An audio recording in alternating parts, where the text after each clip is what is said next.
Hey guys, what's going on? It's Ash here coming at you today in Clash Royale as usual lately. Today we're here joined by Pompeyo. I promised you this video yesterday. It's coming today. Thanks for hanging with me. Just wanted to make sure I kind of gave credit to the accomplishment of Samuel yesterday, finishing first and second on ladder for the first time ever. So if you guys didn't see the Pompeyo versus that one guy, Pro v Pro, it was probably the best Pro v Pro we've ever had, certainly the closest one, and Pompeyo used a really cool balloon cycle deck with Magic Archer. That's not his favorite ladder deck, but rather for tournament level standard. If you guys want to check that one out, you sure can in that video, but this is the deck that he uses with Inferno Dragon instead of the Magic Archer for ladder, and it's great because the Inferno Dragon obviously does a good job combating the difficult matchups, the Golem matchups, the Giant matchups. We're going to be watching three of the most difficult matchups today. We're going to be watching Three Musketeers for this deck. You know, really tough to navigate past Three Musketeers when you're playing a balloon cycle deck. Also, we're going to cover a big, heavy beatdown Golem Double Prince deck with the NATO, I believe, and we'll be definitely covering bait with the Valkyrie, Tornado, and Rocket. Like, how are you going to get by a Tornado and a Rocket? Well, Pompeyo somehow makes it happen. So what we're going to try to do, as we always try to do here in CWA, is try to pay attention to like kind of the habits and pick apart the little decision making that Pompeyo makes throughout these matches that makes him such a great player. Hopefully you guys can apply it to your game and have success with it. So here we go, guys. Pompeyo on the top, we have Olds on the bottom. Shout out to Olds, his pusher, a great Three Musketeer player. Thinking about trying to get him on later on in the season, so that should be something to look forward to. Either way, you can see Pompeyo is definitely going to make sure he saves the miner here for the pump every time. That time he laid down a predictive fireball with the miner. Great play. It's something that you don't want to do every time with this deck if you're going against a Three Musketeer player or even against a Golem player. You're definitely not going to send in the miner fireball every time, but it's really good to do early on. That way it kind of does two things, right? Number one is it takes out the pump and whatever supporting, you know, protection unit they play to try to protect it. It can make them a little bit leery to use their Goblin Gang or anything that can be destroyed by Fireball later on in the match. So you can kind of get them a little bit uncomfortable, which is great, right? So here we go. We have a giant split in the center. This time we have a Miner and Fireball going down on the left. And the beautiful thing about this deck that we haven't discussed yet that Pompeyo is playing is it has a certain element of a zap bait to it, obviously. Well, a big element, right? It has bats, has Spear Goblins, and it also has the Inferno Dragon. So matchups where you know you're going to be needing to lean on the Inferno Dragon a lot, it's a good idea to cycle bats and Spirit Goblins in the same lane as much as possible. What that will do is bait out the opponent's zap, and it will give you free reign to play your Inferno Dragon on the defensive end. Really smart to do that, so as soon as they drop their tank, you want to try to go opposite lane if you can. Try to pressure with, even if it's just a minor bats and not the balloon as well, try to get that zap out of their hand. That way you can have an easier time defending on the other side. So you can see that pretty much well, Olds is going to actually take down this right tower here.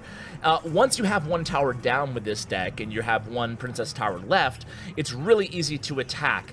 Even against Three Musketeers, you want to wait till if they have enough elixir for three Musketeers, you want to have your Fireball ready, right? You can see it happen right there, and the balloon is going to get to the tower. And notice how he didn't use Zap there. Just a really good job by Pompeyo being aware of, he didn't need the zap because two Musketeers were already splitting to the right. Then he's able to use the zap on the minion horde instead there, and then use the Ice Golem on the defensive end to kill that horde. Now, if he had zapped the Musketeers dead, like Fireball Zap 1-2 combo, the balloon wouldn't have gotten any more damage, and he would have lost the match on that counterattack with that minion horde. He would have only had the Ice Golem to defend and no zap in hand. So just those little tiny decisions that Pompeyo makes is something that hopefully you guys can kind of take note of. You don't always need to use Fireball Zap against Three Musketeers, even though you have it in your arsenal. You might be better saving that zap for the next defensive sequence. So here we go, guys. The next match is going to be indeed the Golem Double Prince deck. By the way, getting a lot of requests for Golem decks. I have two really good ones, new meta Golem decks not using Elixir Pump. We've kind of seen a shift in the meta now.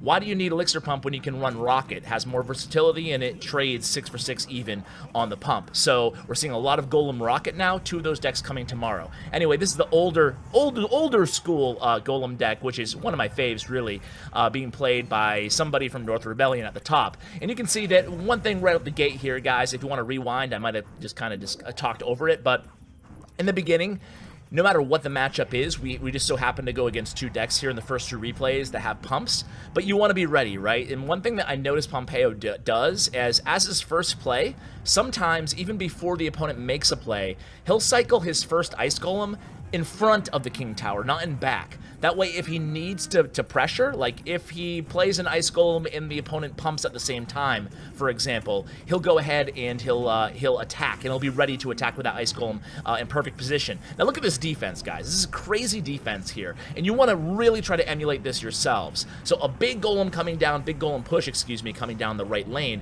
All Pompeyo did to defend was play that Inferno Dragon right on the Golem near the Princess Tower.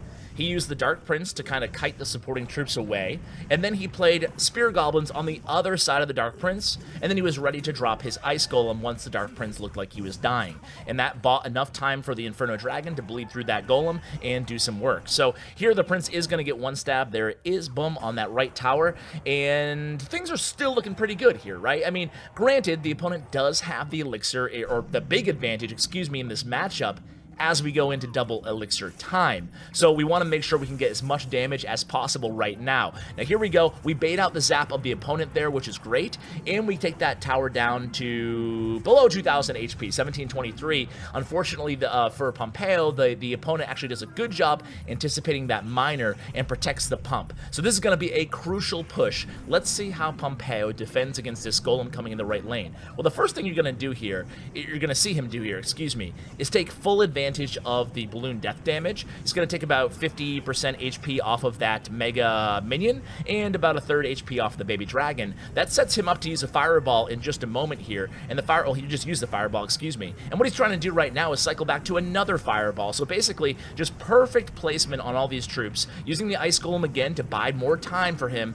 to kill the Golem. Now that the Golem is dead, he can cycle back to another fireball, and look at that. All that, and still at 400 HP left on his right tower. He's going to sneak in some Spirit Goblins here on the left to take that tower down. However, it would have fallen to a fireball either way, so really good match there, and it's just a beautiful example of how to defend against a tricky Golem matchup. I mean, those decks can be really lethal, especially in double elixir time, especially when you're running a faster cycle deck such as Pompeyo. So anyway, let's go into this matchup here. What about this? Like, how in the hell is Pompeyo going to beat this guy?